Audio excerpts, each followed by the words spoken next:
دجال او د هغه فتنه ډیره خطرناکه ده، ځکه نبی علیه السلام د هغه فتنې څخه د بچاو دپاره په هره جمعه باندې د سورت الکهف د ویلو ترغیب ورکړی. اعوذ بالله من ام حسبت ان اصحاب الكهف والرقيم كانوا من آياتنا عجبا إذ أوى الفتية إلى الكهف فقالوا ربنا آتنا من لدنك رحمة وهيئ لنا من أمرنا رشدا فضربنا على آذانهم في الكهف سنين عددا ثم بعثناهم لنعلم أي الحزبين أحصى لما لبثوا أمدا. سورة الكهف شروع د اول آیت څخه بیا تر اتم آیت پورې مقدمه ولا، بیا د نم آیت څخه بیا تر 49 نمبر آیت پورې اوله حصہ ولا. د دې حصے خلاصه دا ده چې په دې کې د مشرکانو د اولی شبهې جواب دی. مشرکانو دا شبهه ولا دا اعتراض وکړو چې امور خارقه للعاده چې هغه ته کرامات ویل کېږي یا معجزات ویل کېږي، نو دوی د اصحاب کهف سره چې کوم کرامات لیدلي ولو هغه باندې استدلال نه وي چې دا هم خاوندان د قدرت او مافوق الاسباب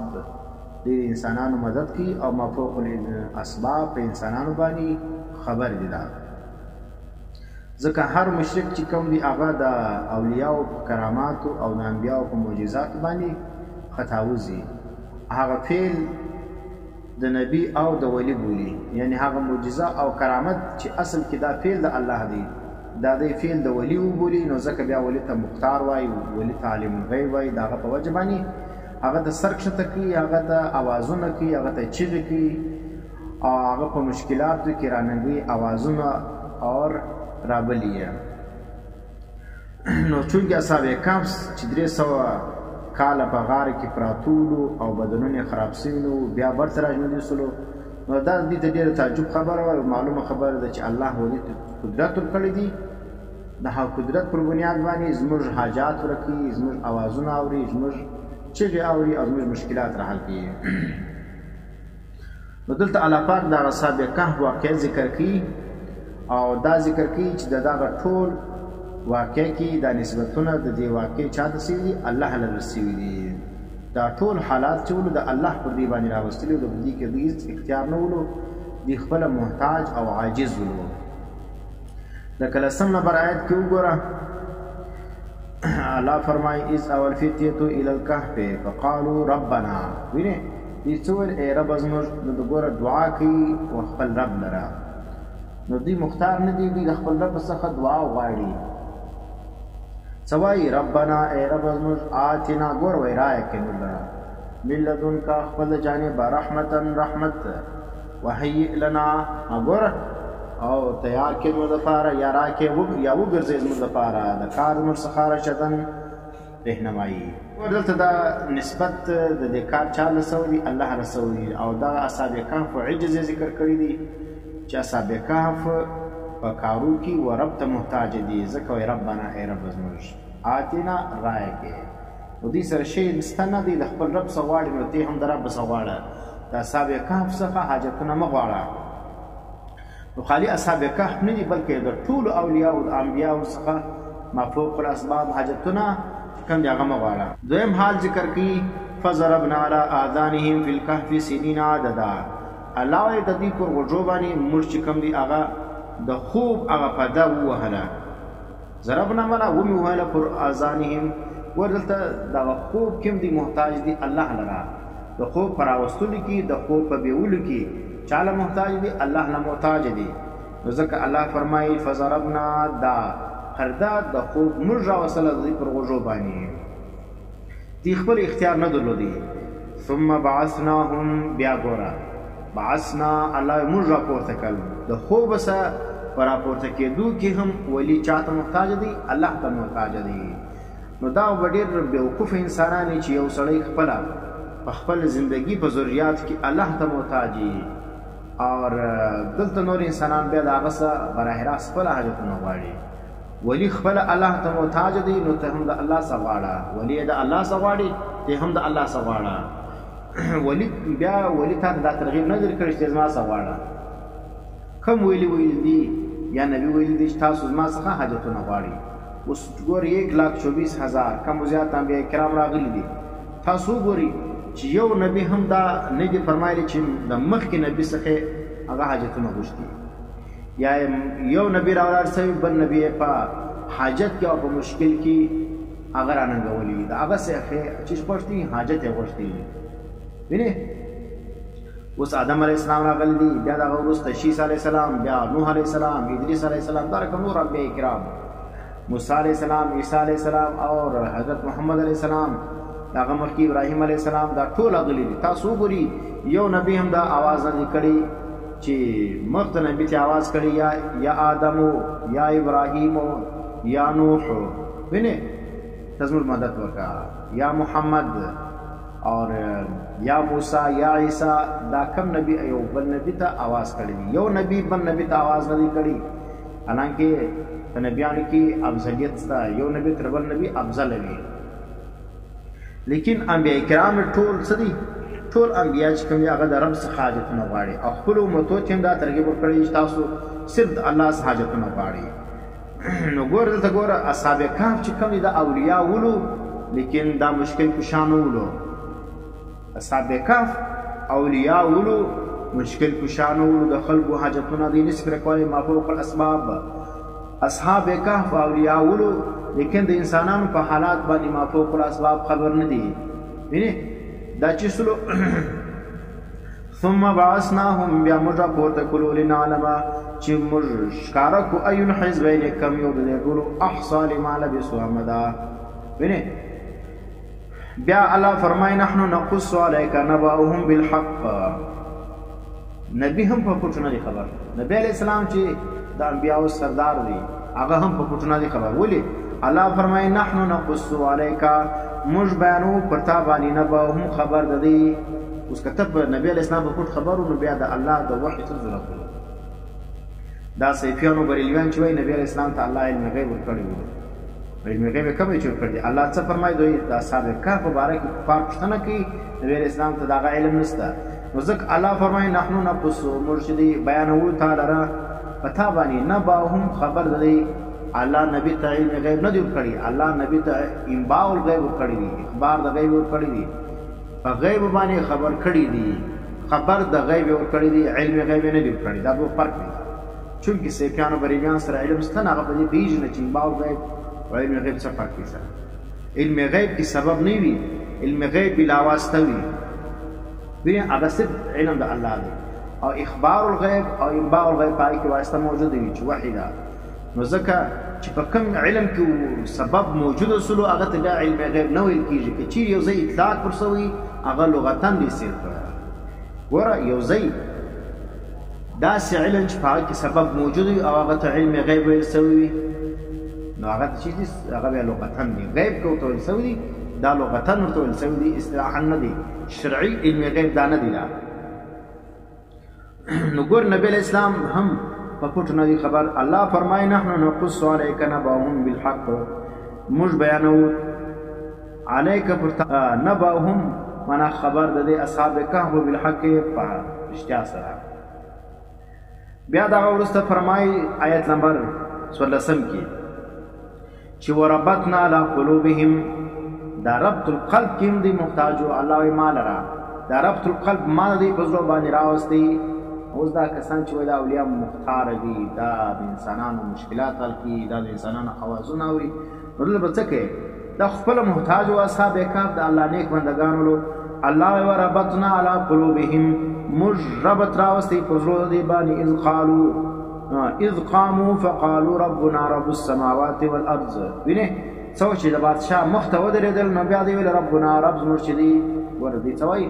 اصحاب کهف ته چې الله کرامات ورکړي هغه په دې خبر باندې ورکړي دي چې اصحاب کهف اعتراف کوي چې موږ رب څوک دی رب د اسمانونو څخه دی وینه سم دا خبرو کې تاسو الله ولی جوړي بیا چې عقیده دي د کفر او د شرک او د بدعات او د نجاست څخه پاک وسوله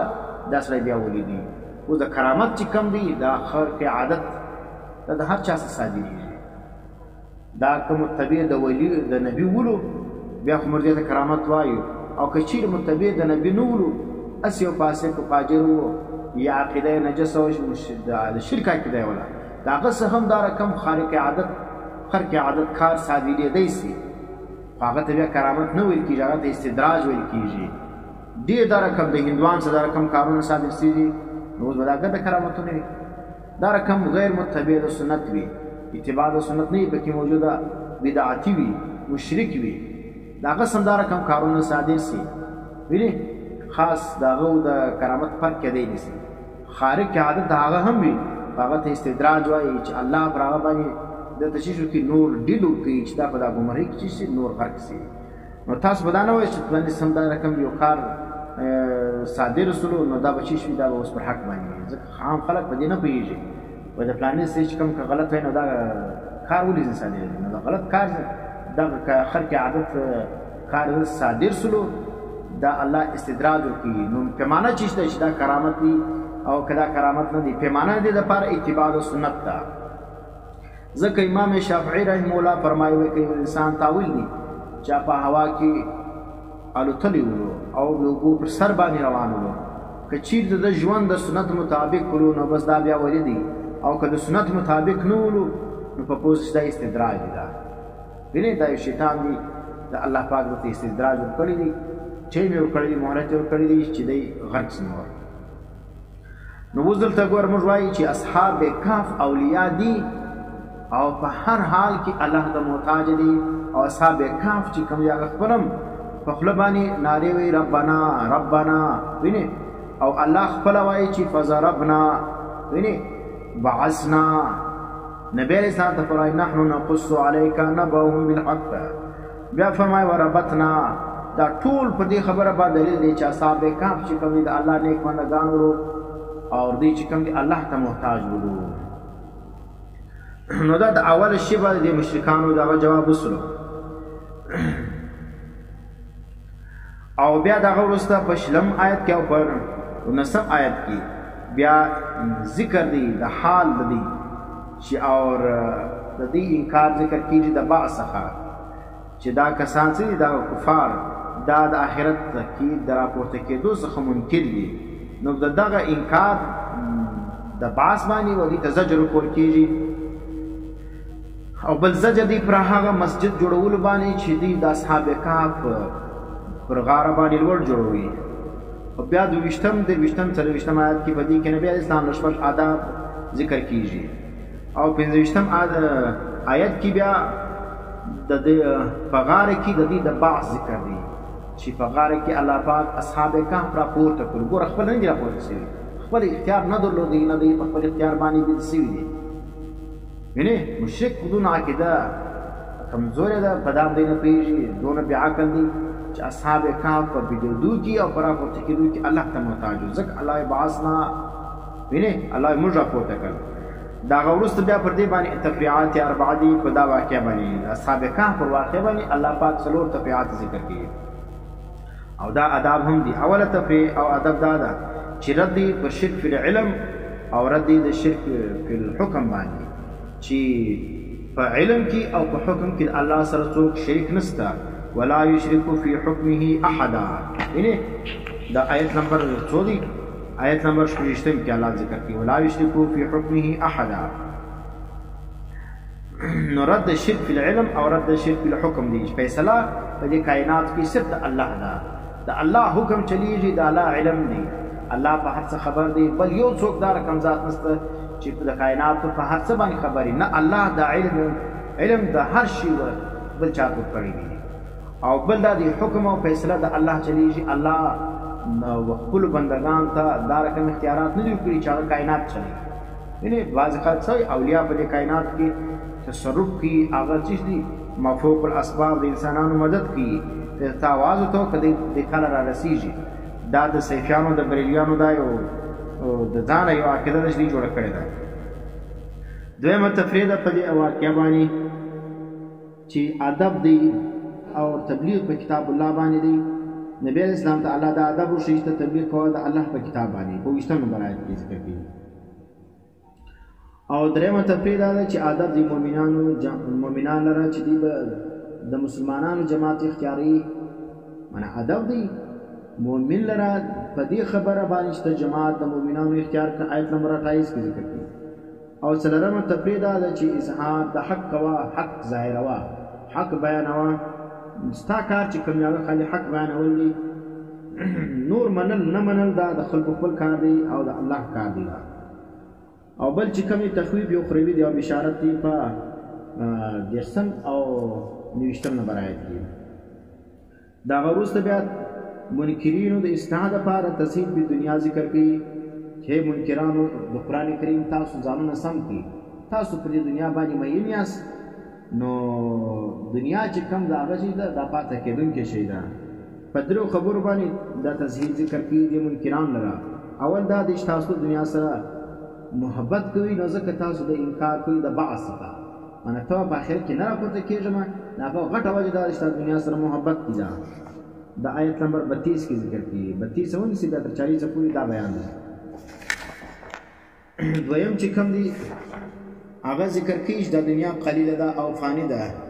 دنیا به هیڅ شي ده او بیا فانی هم ده ختمېدونکې هم ده. نو په دې باندې دوکه کېږم آخرت چې کوم دا هغه مه پرېږده. آیت نمبر 46 او 45 کې ذکر کیږي. درېیم وجه دا ذکر کیږي د دنیا محبت دا سبب د عذاب دی چې کوم کسان د دنیا سره محبت کوي دا به د الله په عذاب باندې اخته وي. آیت نمبر 47 48 اور 49 کې ذکر کیږي.